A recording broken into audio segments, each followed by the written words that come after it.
Acompáñenos de lunes a viernes en Contrastando Ideas Noticias con el doctor Julio Jiménez, con una batería de especialistas en materia fiscal, política,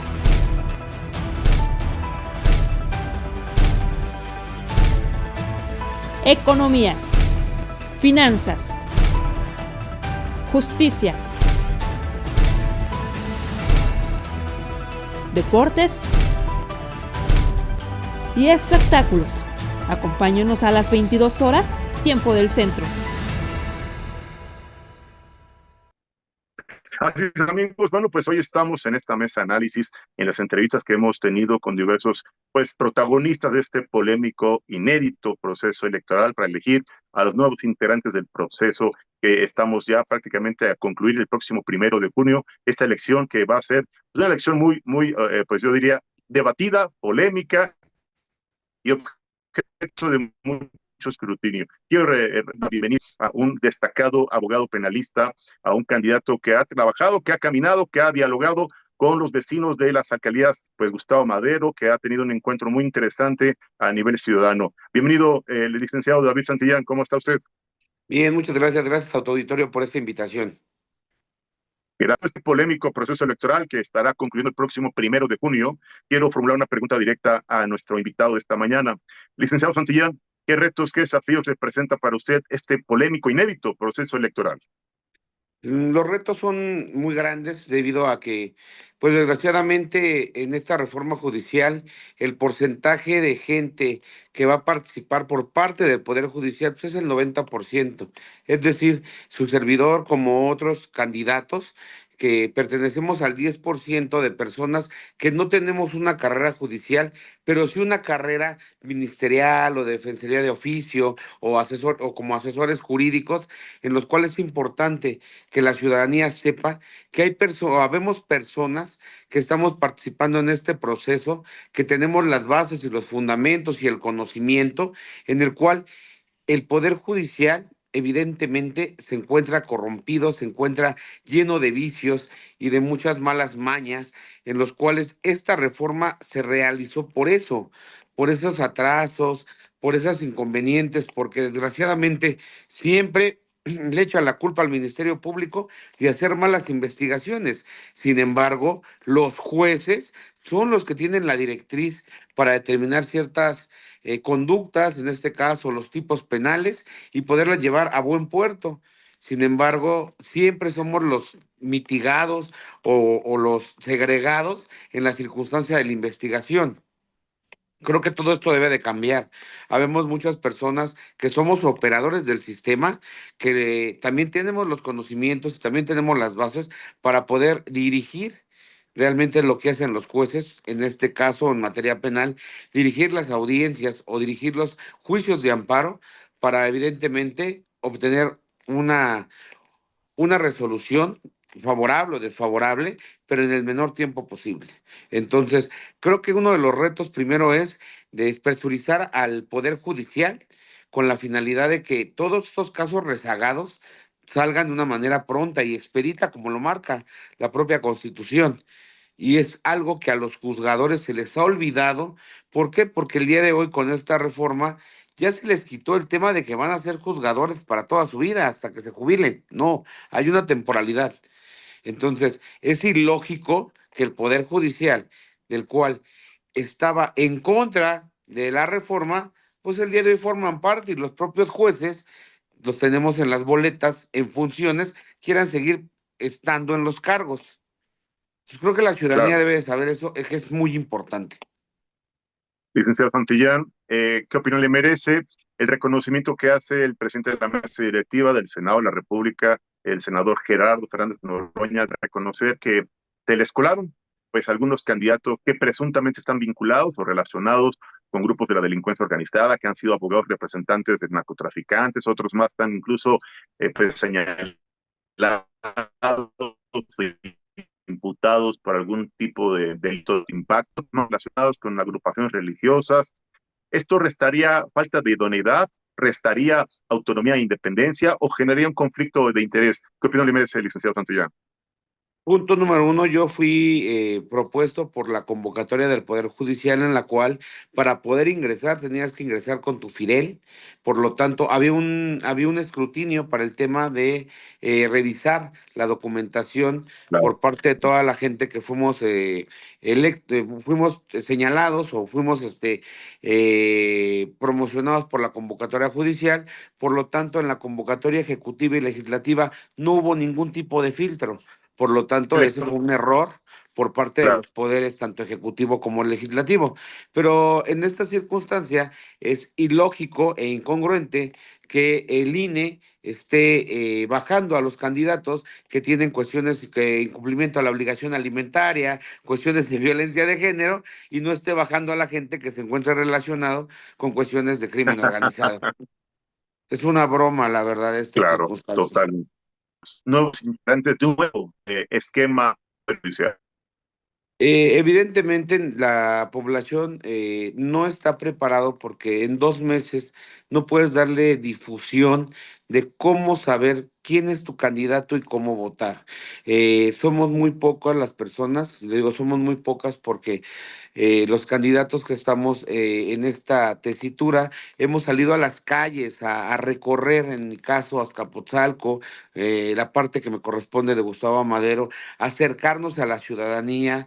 Evidentemente son alcaldías morenistas en las cuales si tú no vas atrás del partido, te malmiran, piensan que todo tiene que ver con elecciones en materia de cuestiones políticas y evidentemente estamos hablando que eso no tiene ningún tinte político desde el punto de vista de mi candidatura.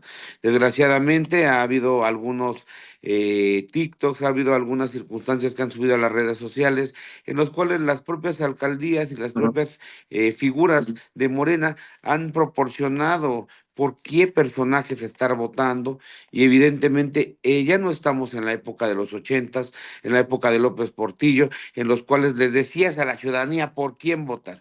Ya el día de hoy la ciudadanía es más inteligente en ese aspecto y se da cuenta de la gente que se acerca, de lo que le explicas, de qué antecedentes tienes. A mí me tocó en una reunión de Azcapotzalco, donde perfectamente los ciudadanos sabían qué personas eran las de la boleta y qué antecedentes tenían. Es decir, con la internet, con todas las redes sociales, es muy fácil tener acceso a la comunicación de los candidatos, a la información y verificar que esta sea fidedigna.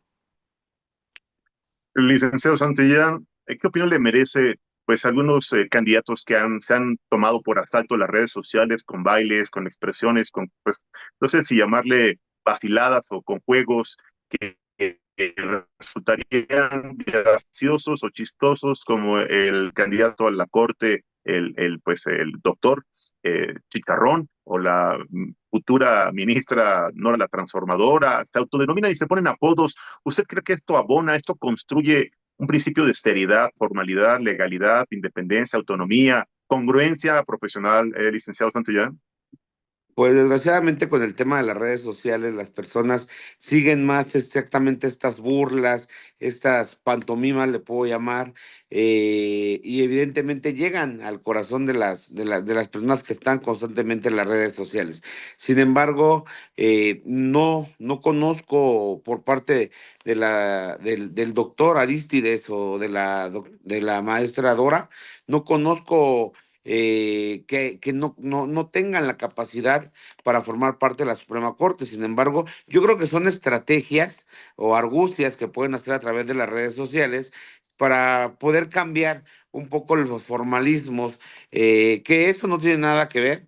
Su servidor te puedo comentar, tengo una canción que mandé a hacer para la candidatura y evidentemente por el hecho de promocionarla o que en los recorridos que realizaba se ponía, pues no tiene nada que ver con el tema del profesionalismo, de la empatía para escuchar a toda la gente, ¿no? Usted no estas marketing política que han utilizado ellos, usted tendrá un perfil distinto, una estrategia distinta, un planteamiento distinto para acercarse a la gente.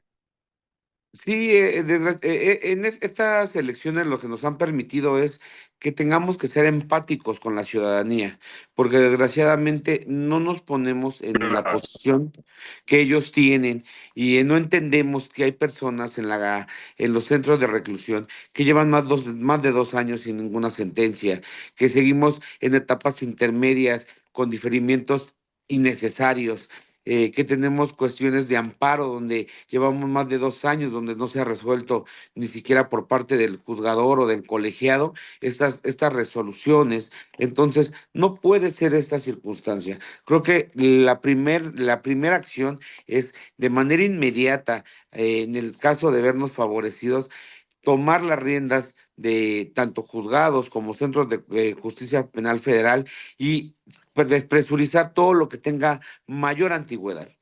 Creo que eso es lo más importante. ¿Por qué? Porque desgraciadamente a los juzgadores en las anteriores circunstancias, pues como no tenían un tema de temporalidad, como se iban perpetrando ahí en el poder y manejábamos cuestiones de oligarquías, donde toda su gente veía favorecida, porque hablan de una carrera judicial. Y hay mucha gente, la mayoría, que no tiene esta carrera judicial, que inexplicablemente de un puesto de secretario pasan automáticamente a juzgadores. Hay gente que sí, efectivamente, han hecho exámenes, le han luchado para formar parte, pero hay gente que no. claro, Entonces, carrera, también creo que es muy claro. importante decirle a la ciudadanía que esta carrera judicial no toda la gente la cumple. Simplemente vamos a ver el tema en la Suprema Corte de Justicia de la Nación, pues no todos Así vienen es. de una carrera judicial.